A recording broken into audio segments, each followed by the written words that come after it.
lalaki na mula sa pamilya ng Ama, ng Anak, ng Diyos, Espiritu Santo. Pambungad na panalangin.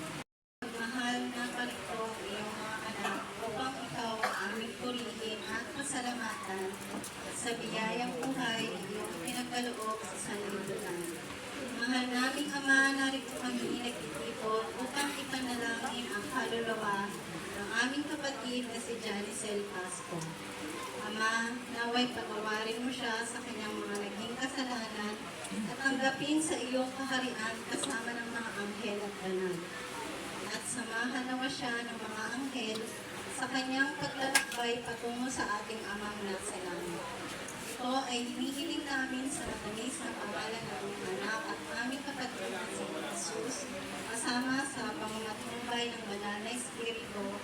Amen.